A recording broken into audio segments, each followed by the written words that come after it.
Assalamualaikum warahmatullahi wabarakatuh. Perkenalkan, nama saya Fajar Alamsyah dari kelas Sistem Informasi Reguler 5A. Pada kesempatan kali ini saya akan membuat sebuah video edukasi berkaitan dengan teknologi yang berisikan kontribusi saya kepada masyarakat dalam membantu pemerintah untuk menghapuskan digital divide and knowledge divide di daerah 3T.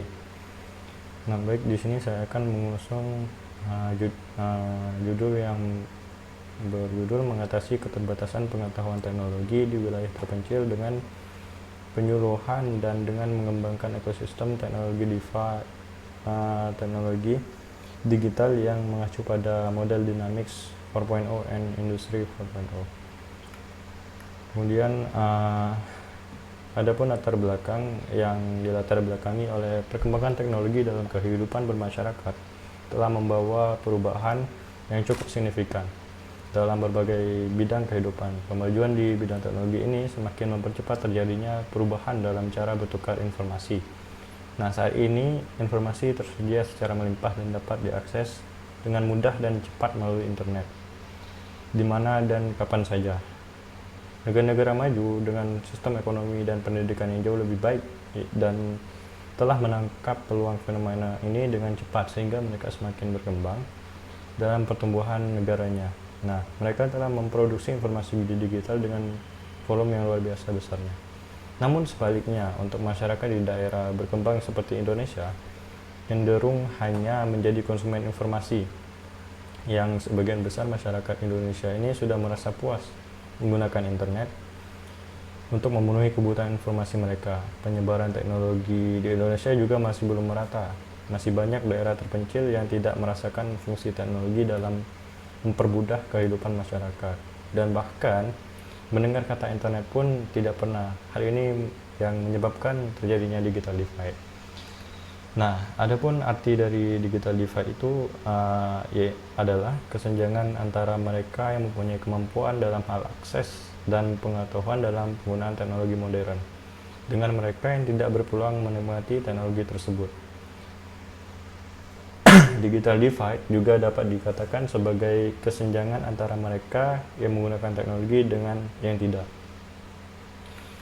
Nah, kemudian ada pun penyebab atau faktor digital divide ini yang disebabkan oleh terjadinya digital divide itu sendiri karena kurang memadainya infrastruktur yang ada seperti internet, listrik, komputer, dan sebagainya.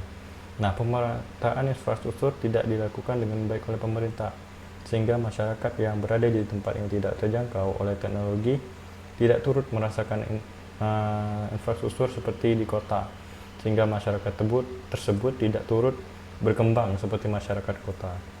Kemudian kekurangan sumber daya manusia yang dimana seseorang itu mampu mengoperasikan atau mengakses sebuah informasi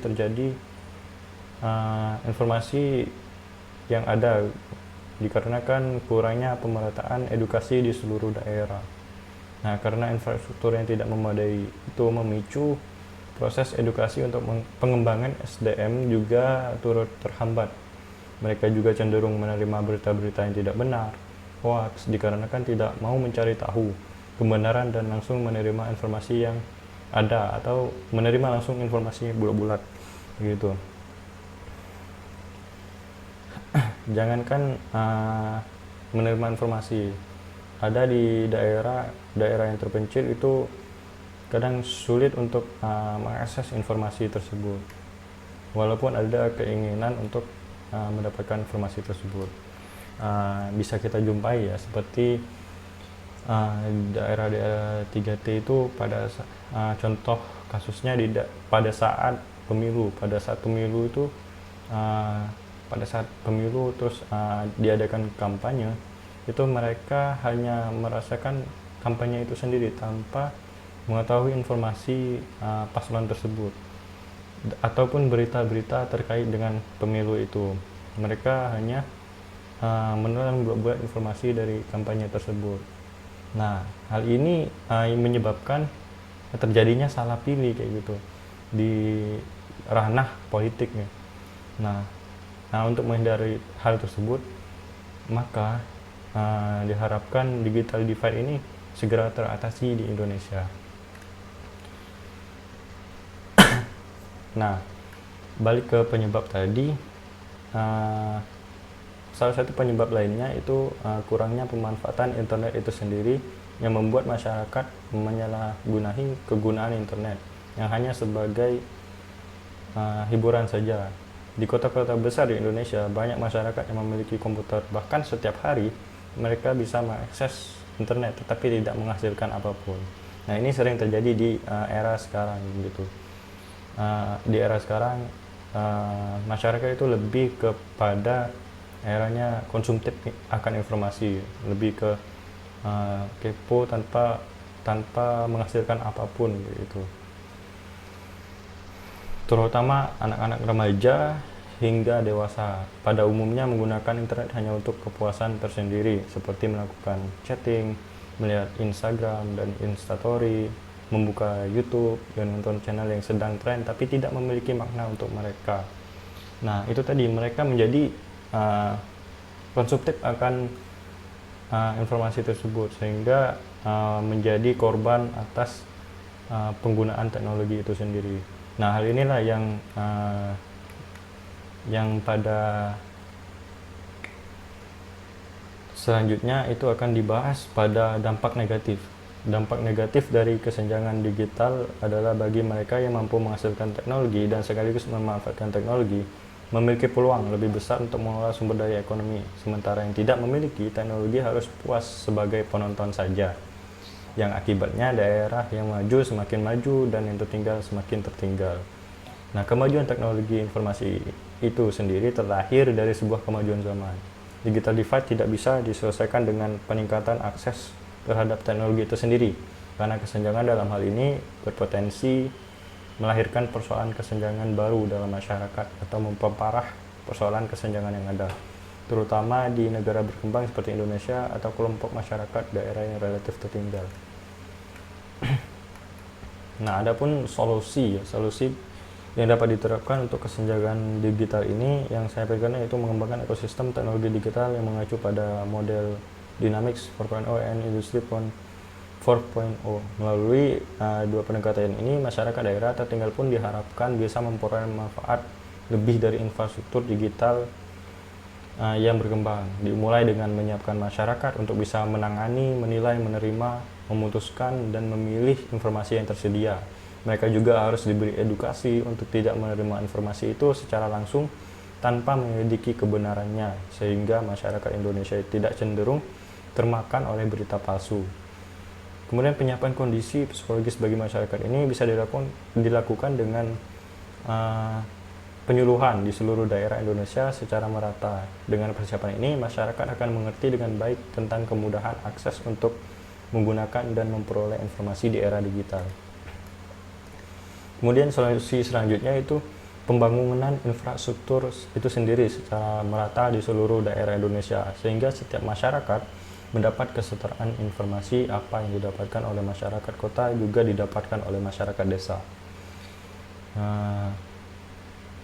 Seperti pembangunan warnet, pembangunan tower gitu untuk pemerataan konektivitas internet itu sendiri, yang secara berkelanjutan akan memperluas jangkauan telekomunikasi dan internet baik di daerah, kota maupun desa.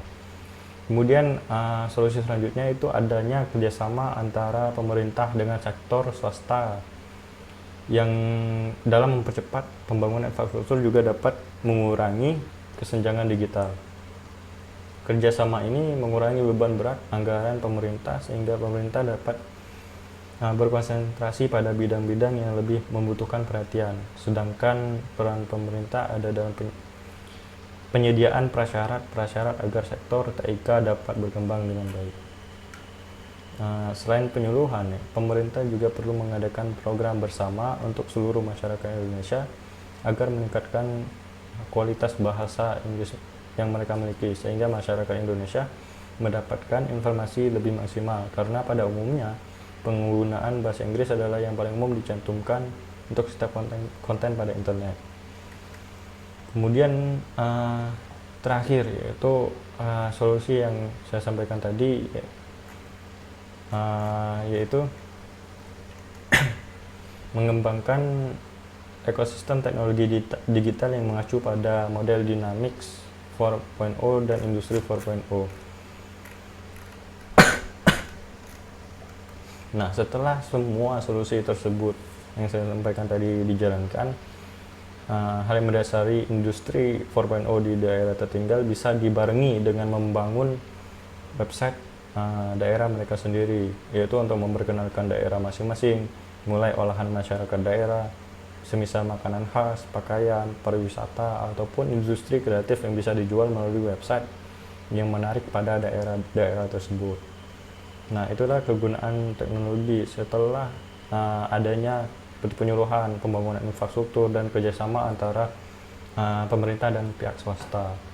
Jadi, kenapa saya mengatakan opsi ini bisa dilakukan setelah semua solusi-solusi awal tadi dilakukan? Karena bayangkan saja, misalkan kita ingin membuat website pada daerah tersebut, tetapi daerah tersebut tidak mengerti akan teknologi serta akses informasi yang sulit pada daerah tersebut. Jadi akan sia-sia dan membazir pada anggaran pemerintah. Tetapi apabila dibarengi dengan pembangunan infrastruktur, kemudian penyuluhan dan peningkatan kualitas pelajar pada daerah tersebut, diharapkan para pelajar nanti bisa membangun daerah tersebut melalui pemanfaatan teknologi yang telah dia kuasai. Tetapi terlebih dahulu harusnya pemerintah mengadakan penyuluhan akan pentingnya teknologi pada dunia saat ini. Kemudian adapun tujuan dari kegiatan-kegiatan pada solusi tersebut, ya tadi diharapkan menjadikan daerah-daerah tertinggal bisa maju dalam hal penggunaan teknologi seperti daerah lainnya, sehingga dapat meningkatkan pengetahuan serta wawasan masyarakat tentang dunia saat ini, terutama para pelajar sebagai penopang kegiatan belajar mengajar di sekolah. Nah, diharapkan setelah semua solusi tadi dijalankan, hal ini bisa menaikkan taraf hidup masyarakat pada daerah-daerah agar sama atau setara dengan kota-kota yang maju pada Indonesia ini. Kemudian adapun manfaatnya, yaitu meningkatkan pengetahuan dan wawasan masyarakat melalui pemanfaatan teknologi yang memudahkan akses informasi. Kemudian meningkatkan keinginan untuk berinovasi para pelajar yang saat ini masih didominasi daerah-daerah yang maju saja, sehingga terjadi kesenjangan antara daerah-daerah maju dengan daerah 3T tadi. Kemudian diharapkan bisa menaikkan taraf hidup masyarakat melalui pemanfaatan Industri 4.0 saat ini. Jadi sekian video edukasi saya tentang mengungkapkan ide saya untuk membantu pemerintah untuk menghapuskan digital divide dan knowledge divide di daerah 3T. Saya Fajar Anusya. Apabila ada kesalahan, saya mohon maaf, dan kepada Allah saya mohon ampun. Saya tutup dengan wabillahi taufiq wal hidayah. Wassalamualaikum warahmatullahi wabarakatuh.